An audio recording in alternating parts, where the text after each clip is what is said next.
For the past 9 years, the Ministry of Works and Transport has been dedicated to transforming Trinidad and Tobago through strategic investments and modernization efforts.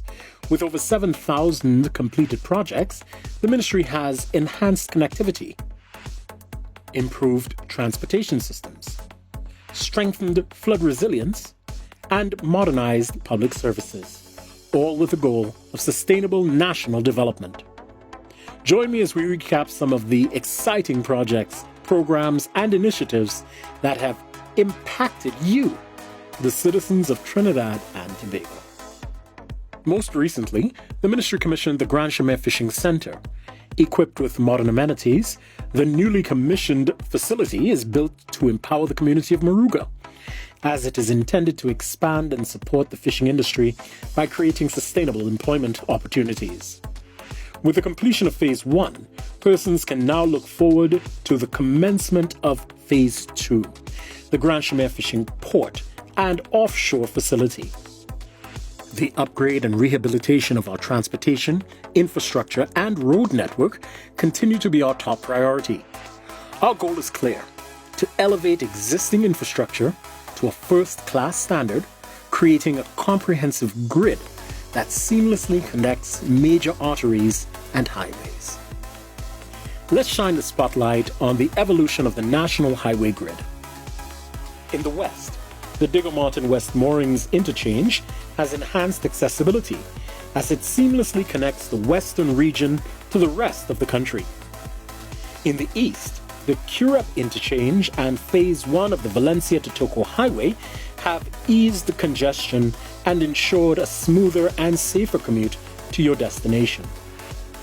In the south, the Archibald de Leon Highway is opening new corridors of opportunity.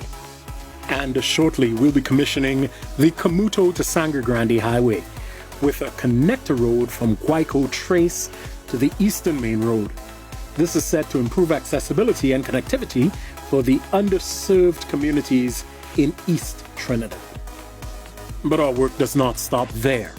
We have successfully executed over 1,600 infrastructure projects focusing on road rehabilitation, slope stabilization, traffic management, landslip repair, bridge repairs, and construction. A smoother, safer, and hassle-free commute is no longer a vision.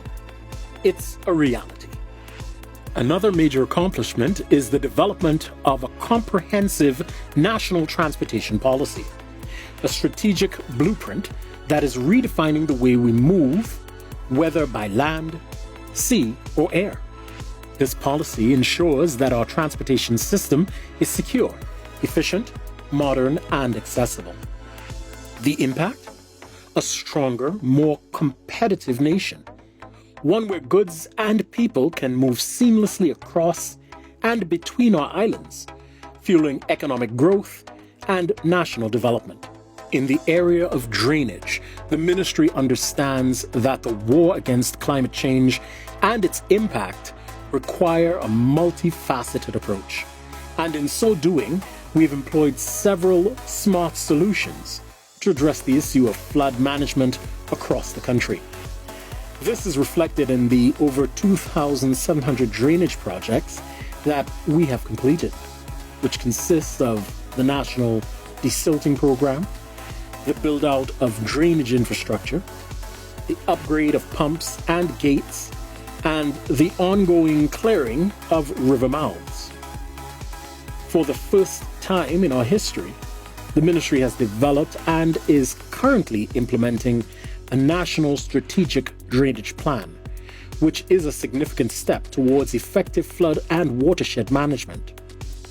This comprehensive plan includes the build-out of structural and non-structural measures to address drainage across the country. Key projects from the plan, such as the cleaning and desilting of major waterways like the Caroni, Digger Mountain, Couva, and Guacara rivers, are currently being executed. At the Ministry of Works and Transport, our portfolio extends beyond infrastructure and drainage. In an age of rapid transformation, the ministry continues to advance its digitalization agenda by enhancing the delivery of our licensing services. Some notable projects include the launch of the demerit point system, the fixed penalty notice system, the online provisional permit system, and the online appointment system. Additionally, our licensing division mobile office has served upwards of 16,000 customers across the country. Ports are the lifeline of our economy, and we have invested heavily in the modernization and upgrade of our ports to bolster Trinidad and Tobago's position as a regional logistics hub. These strategic measures have redounded in our success, as most recently, the Point Lisas Industrial Port Development Company won the Caribbean Shipping Association's Port of the Year award. This achievement augurs well for future development. At the Port of Port of Spain, further to the acquisition of the new terminal handling equipment, the ministry invited suitably qualified and experienced companies to participate in the public-private partnership project.